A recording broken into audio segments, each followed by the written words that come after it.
Hey there, church family. Hope you're doing great. We've come to the end. Now, this is part 4 of our talk on faith as we're looking at the end of Mark chapter 4 and through Mark chapter 5. And boy, this is really where it comes together. But you'll remember the first time that we talked about Jesus calming the wind and the waves and how the disciples were just terrified. They were thinking to themselves, who is this man who has this kind of power to do this? This is amazing. They'd never seen anything like this before, and they were terrified of the power of this man that was in the boat with them. And then we went on to the story of the demon-possessed man who he came down and he talked to the demons that were inside the man. Because remember, the demons were just angels that had followed Satan from heaven, right? They had rebelled against God as well. And so those demons, they knew who Jesus was. And when he came and spoke, he spoke to them because he knew who they were. And they were terrified.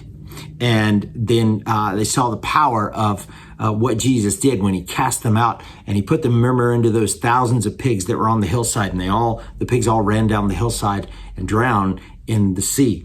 And then we saw last time together how Jesus healed the woman with the blood disease. She had so much faith. She was just thinking that maybe if I can just come, maybe if I can just touch him. But there were so many people around that she couldn't get to him. And so she reached out with everything that she had and she just touched the hem of his garment, just got his clothes, not even his skin. They just got to his clothes and she was healed. And she felt the power go through her. Jesus felt the power leave him. And he knew this woman had faith. It was far different than everybody else who was gathered around, everybody else who was touching him. They just wanted to be a part of the crowd. They just wanted to see what was going on. She wanted something different. She had faith. And it's while they're walking, there was a reason why they were walking, why this crowd was around. And it's because he was on his way to Jairus' house. Now, Jairus was a ruler of the synagogue, as we may remember, and he had come to Jesus because his daughter was sick, and he was trusting Jesus to heal her. And so he was on his way to Jairus' house when all of this happened with the crowds and the woman who touched the hem of his garment.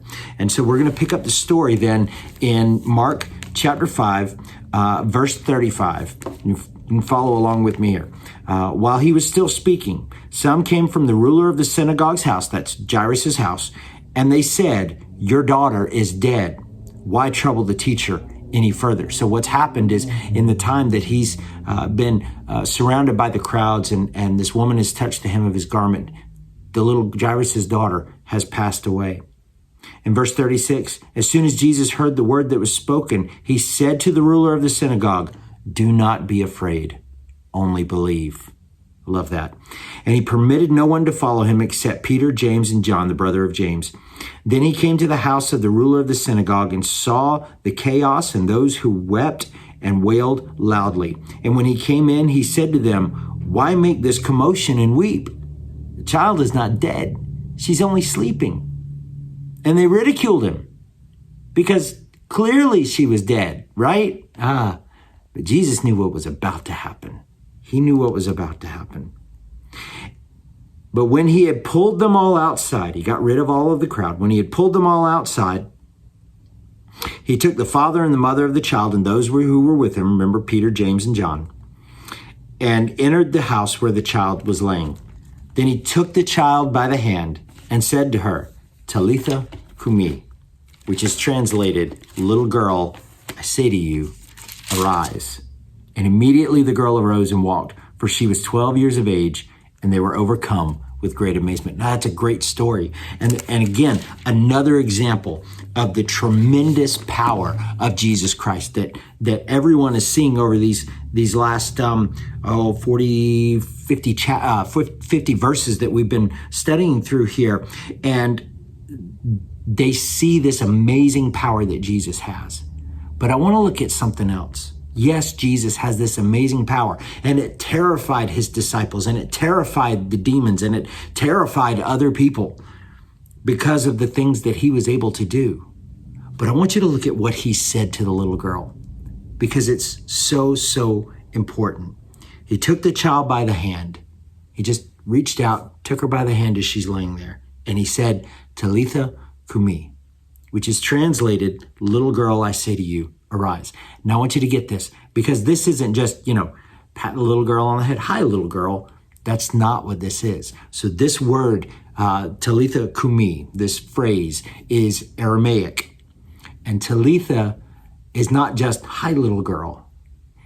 It is a term of endearment that would almost be translated as, it can also mean in that language, lamb. It can mean lamb. So he's saying to her as this term of endearment, as this, it's almost as if he's wrapping his arms around this little girl and saying, oh, my little lamb, wake up, rise, and walk. He embraced her with love. And this powerful, amazing Savior that has done all of these miracles loves us, thinks of us so intimately, and with a love that is just, I love you, my child, and I want the best for you. That's what it means when John 3:16 says, for God so loved the world. Not like I love pizza, not like I love the Atlanta Braves, but like I love my children, like I love my family. Oh, little child, rise and walk. God bless you, church family. We'll see you soon.